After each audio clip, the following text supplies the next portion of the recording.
আজ হুগলি জেলার সিঙ্গুরের আজবনগর এলাকায় রিসর্টে হুগলি লোকসভা তৃণমূল প্রার্থী ও তৃণমূল নেতৃত্বের সাথে বৈঠক ও আগামী লোকসভা ভোটের রূপরেখা তৈরি করে দিতে এসেছিলেন তৃণমূলের সর্বভারতীয় সাধারণ সম্পাদক অভিষেক বন্দ্যোপাধ্যায়। আজকের এই বৈঠকে উপস্থিত হয়েছিলেন রাজ্যের মন্ত্রী ইন্দ্রনীল সেন, মন্ত্রী বেচারাম মান্না, প্রার্থী রচনা বন্দ্যোপাধ্যায়, বিধায়ক অসিত মজুমদার, বিধায়ক তপন দাশগুপ্ত, বিধায়ক জেলা তথা সভাপতি অরিন্দম গুইন, বিধায়ক অসীমা পাত্র, বিধায়ক মনোরঞ্জন ব্যাপারী, বিধায়ক করবী মান্না, জেলা পরিষদের সভাপতি রঞ্জন ধারা, মেয়র রাম চক্রবর্তী, মহিলা সভানেত্রী শিল্পা চট্টোপাধ্যায়, মহিলা সভানেত্রী শিল্পী চট্টোপাধ্যায়, যুব সভাপতি শুভদীপ মুখোপাধ্যায় সহ হুগলি লোকসভার অন্য তৃণমূল নেতৃত্ব। মোট 120 জন নেতৃত্বের সাথে এদিন বৈঠক করেন অভিষেক বন্দ্যোপাধ্যায়। সিঙ্গুর কর্মী সভা শেষে বললেন অভিষেক বন্দ্যোপাধ্যায়, গণতন্ত্রের শ্রেষ্ঠ উৎসব নির্বাচন, আর সেই নির্বাচন কমিশনকে কাজে লাগিয়ে গণতন্ত্রকে হত্যা করেছে বিজেপি। হুগলি জেলার মধ্যে হুগলি লোকসভা সবথেকে বেশি ভোটে জিতবে তৃণমূল, বললেন অভিষেক বন্দ্যোপাধ্যায়। বিজেপি প্রার্থী লকেট চট্টোপাধ্যায়ের নাম না করে অভিষেক বলেন, উনি প্রাক্তন সাংসদের প্যাড ছাপিয়ে রাখুন, উনি ভোটের ফল বেরোনোর পর প্রাক্তন হবেন। আরও বলেন, বিজেপি ভোটের আগে বিরোধীদের এজেন্সি দিয়ে ভয় দেখিয়ে আটকাতে চাইছে, কিন্তু মানুষ ভোটে জবাব দেবে। আর এনআইএ এজেন্সির বিরুদ্ধে আমরা সুপ্রিম কোর্টে যাব। কিছু বিচারপতি এখনো আছেন যাদের জন্য বিচার ব্যবস্থার প্রতি মানুষের ভরসা আছে, আর গতকাল রাজ্যপাল আমাদের কথায় তার সাথেই সহমত হয়েছেন। সময় পেলে আমরা আবার রাজভবন যাব। হুগলির সিঙ্গুর থেকে শুভঙ্কর মুখার্জির রিপোর্ট, বেঙ্গল নিউজ এক্সপ্রেস।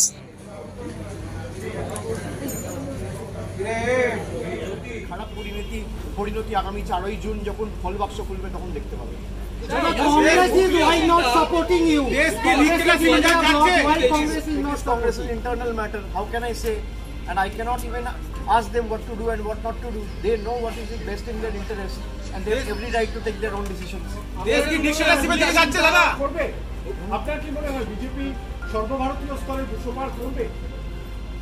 আপনি প্রশ্ন করছেন মানে আপনি নিজেই বিশ্বাস করছেন না যে বিজেপি 200 পার করবে, 400 করতে এতদিন।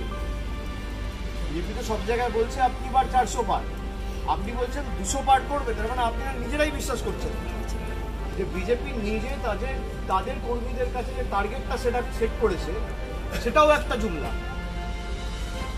বিজেপি 200 পার করবে কি করবে না তো মানুষ ঠিক করবে, আর মানুষের উপর এরা আস্থা রাখতে পারছে না বলেই এই কাজগুলো করছে। ধরুন আমি একজনের সাথে লড়াই করবো, নির্বাচনে লড়াই হবে, মানুষ এক পক্ষকে গ্রহণ করবে, এক পক্ষকে বর্জন করবে, তারপর ফল ঘোষণা হবে, বোঝা যাবে মানুষ কার সাথে রয়েছে, তাকে সমর্থন করবে। তার আগে আমি মাঠ ফাঁকা করে দেবো, মানুষকে আমি অপশান দেবো না। তার মানে কি?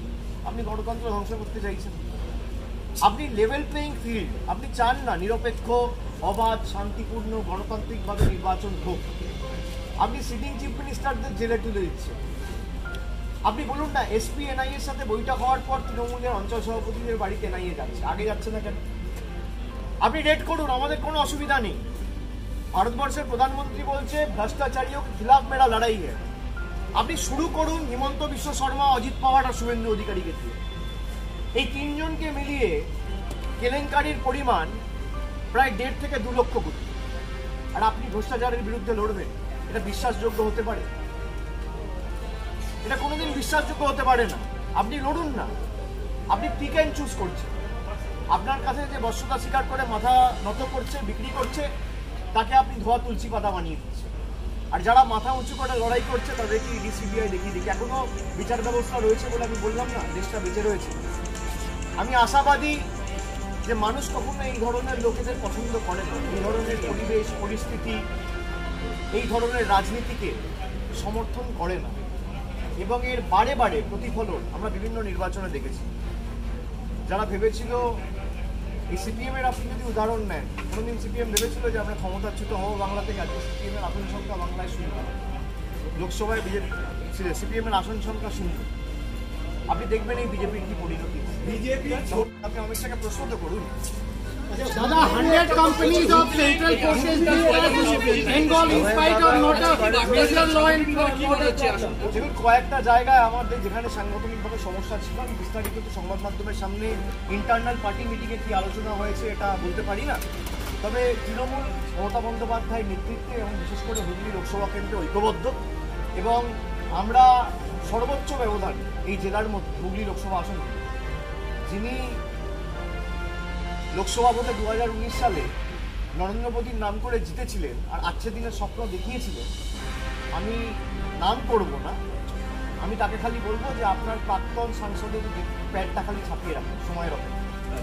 হুগলি লোকসভা নিয়ে বৈঠক করলেন দাদা আপনি একটু গাড়িতে বসে ছবিটা পাবেন।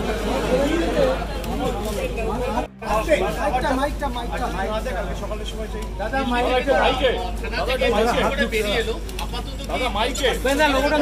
পড়ে যাবো। না আমরা আবার একটা অ্যাপয়েন্টমেন্ট ইলেকশন কমিশনে চাই। আমরা আবার 1-2 দিনের মধ্যে ইলেকশন কমিশনের কাছ থেকে আরেকটা অ্যাপয়েন্টমেন্ট চাইবো এবং লিখিতভাবে সেই অ্যাপয়েন্টমেন্ট চাইবো।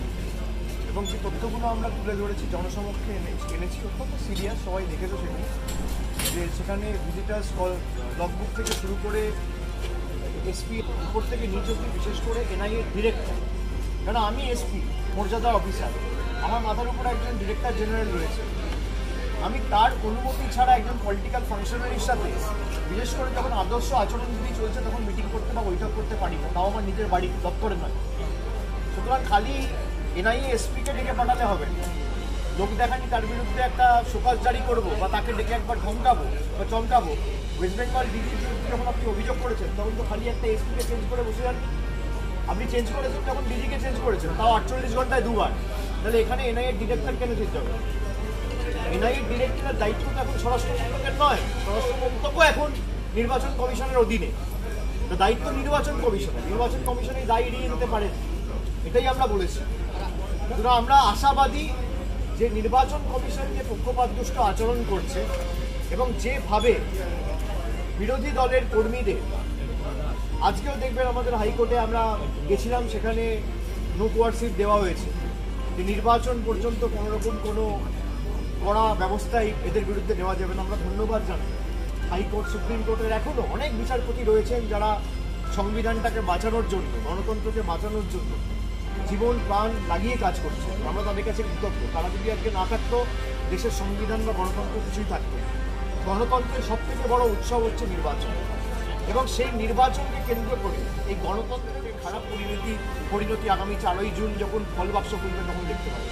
Congress is why not supporting you? Congress is internal matter. How can I say? And I cannot even ask them what to do and what not to do. They know what is best in their interest, and they have every right to take their own decisions.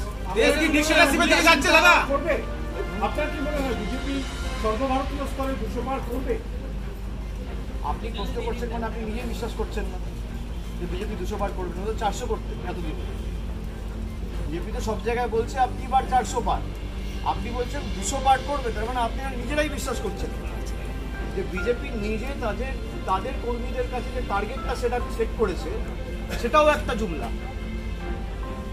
BJP 200 পার করবে কি করবে না তো মানুষ ঠিক করবে, আর মানুষের উপর এরা আস্থা রাখতে পারছে না বলেই এই কাজগুলো করছে। ধরুন আমি একজনের সাথে লড়াই করবো, নির্বাচনে লড়াই হবে, মানুষ একটু গ্রহণ করবে, একটু বর্জন করবে, তারপর ফল ঘোষণা হবে, বোঝা যাবে মানুষ কার সাথে রয়েছে, তাকে সমর্থন করবে। তার আগে আমি মাঠ ফাঁকা করবো, মানুষকে আমি অপশান দেবো। তার মানে আপনি গণতন্ত্র ধ্বংস করতে চাইছেন, আপনি লেভেল প্লেইং ফিল্ড আপনি চান না, নিরপেক্ষ অবাধ শান্তিপূর্ণ গণতান্ত্রিকভাবে নির্বাচন হোক। আপনি সিটিং চিফ মিনিস্টারদের জেলে তুলে দিচ্ছেন। আপনি বলুন না, এসপি এনআইএর সাথে বৈঠক হওয়ার পর তৃণমূলের অঞ্চল সভাপতিদের বাড়িতে এনআইএ যাচ্ছে, আগে যাচ্ছে না কেন? আপনি রেড করুন, আমাদের কোনো অসুবিধা নেই। ভারতবর্ষের প্রধানমন্ত্রী বলছে ভ্রষ্টাচারীও খিলাফ মেরা লড়াই है। আপনি শুরু করুন হিমন্ত বিশ্ব শর্মা, অজিত পাওয়ার আর শুভেন্দু অধিকারীকে দিয়ে। এই তিনজনকে মিলিয়ে কেলেঙ্কারির পরিমাণ প্রায় 1.5 থেকে 2 লক্ষ কোটি, আর আপনি ভ্রষ্টাচারের বিরুদ্ধে লড়বেন? এটা বিশ্বাসযোগ্য হতে পারে? এটা কোনোদিন বিশ্বাসযোগ্য হতে পারে না। আপনি লড়ুন না, আপনি পিক অ্যান্ড চুজ করছেন। আপনার কাছে যে বশ্যতা স্বীকার করে মাথা নত করছে, বিক্রি করছে, তাকে আপনি ধোয়া তুলসী পাতা বানিয়ে দিচ্ছেন। আর যারা মাথা উঁচু করে লড়াই করছে তাদেরকে ইডি সিবিআই দেখিয়ে দিকে। এখনো বিচার ব্যবস্থা রয়েছে বলে আমি বললাম না, দেশটা বেঁচে রয়েছে। আমি আশাবাদী যে মানুষ কখনো এই ধরনের লোকেদের পছন্দ করে না, এই ধরনের পরিবেশ পরিস্থিতি, এই ধরনের রাজনীতিকে সমর্থন করে না, এবং এর বারে বারে প্রতিফলন আমরা বিভিন্ন নির্বাচনে দেখেছি। যারা ভেবেছিল এই সিপিএমের আপনি যদি উদাহরণ নেন, কোনোদিন সিপিএম ভেবেছিল যে আমরা ক্ষমতাচ্যুত হবো বাংলা থেকে? আজকে সিপিএমের আসন সংখ্যা বাংলায় 0, লোকসভায় বিজেপি সিপিএমের আসন সংখ্যা 0। আপনি দেখবেন এই বিজেপির কি পরিণত দলের নেতৃত্ব নিয়ে বসছিলেন তিনি। হুগলি সিট আমাদের একটা গুরুত্বপূর্ণ আসন, যে আসন মানে আমাদের সংঘবদ্ধভাবে সবাইকে একসাথে লড়াই করতে হবে, এটাই আমাদের মেন লক্ষ্য। আমাদের কর্মীদের ইন্সপায়ার করার জন্য উনি এসেছিলেন আজকে। লোকসভা নির্বাচনে কিভাবে ভোট চলবে তার কি কোনো ইনস্ট্রাকশন কি তিনি দিলেন? না দেখুন, কীভাবে চলবে, আমাদের যারা আছে তারা তো দীর্ঘদিন ধরে রাজনীতির সাথে যুক্ত, তারা বহু ইলেকশন করেছে, নতুন করে তাদের শেখাবার বলবার কিছু নেই। কিন্তু আমাদের যেহেতু গত বছর আমাদের গত লোকসভা নির্বাচনে এই সিটটা আমাদের হার ছিল, যে আমাদের ইন্টারনাল কিছু স্ট্র্যাটেজি আছে সেটা তো আবার বলা যাবে না। তবে একটা জিনিস বলতে পারি যে আমরা সবাই মিলে একসাথে লড়াই করে সিটটাকে ছিনিয়ে নিয়ে আসবো। না, গোষ্ঠী কোন্দল বলে কিছু নেই। একটা বড় ফ্যামিলি হলে সেখানে কারোর মতের সাথে আর একটা মত না মিলতে পারে, কিন্তু সবাই মিলে একসাথে কাজ করতে হবে, এটাই লোক। না না, মনক্ষুণ্ণ দলের প্রতি তো মনক্ষুণ্ণ না, দলের প্রতি কারোর কোনো মনক্ষুণ্ণতা নেই। দল নেত্রী মমতা বন্দ্যোপাধ্যায়, সেনাপতি অভিষেক বন্দ্যোপাধ্যায়, তাদের নেতৃত্বে আমাদের লড়াই। আমাদের লড়াই বিজেপির বিরুদ্ধে, আমাদের লড়াই সিপিএমের বিরুদ্ধে, আমাদের লড়াই কংগ্রেসের বিরুদ্ধে। আমরা লড়াই করব, লড়াই করে এই আসনটাকে জিতিয়ে নিয়ে আসবো, ছিনিয়ে নিয়ে আসবো। মানুষ তৃণমূল কংগ্রেসের সাথে আছে। এর আগে 2021-এর নির্বাচনও প্রমাণ করেছে, 2023-এ পঞ্চায়েত নির্বাচনে মানুষ উজাড় করে ভোট দিয়েছে, আর এই 2024-এই যে নির্বাচন, এই নির্বাচনও গুরুত্বপূর্ণ নির্বাচন। একটা রাজনৈতিক দল তার জমিদারি প্রথা চালাচ্ছে, সেই জমিদারি প্রথার বিরুদ্ধে আমাদের লড়াই। সেটা 100বার। সেনাপতি আমাদের অভিষেক বন্দ্যোপাধ্যায়, সর্বভারতীয় তৃণমূল কংগ্রেস সাধারণ সম্পাদক, সাংসদ, তার নেতৃত্বে আমরা আজকে এখানে মিটিং করেছি। সবাই আজকে ইন্সপায়ার্ড, সবাই খুশি, সবাইকে দায়িত্ব দিয়েছে, সবাইকে এগিয়ে যেতে হবে।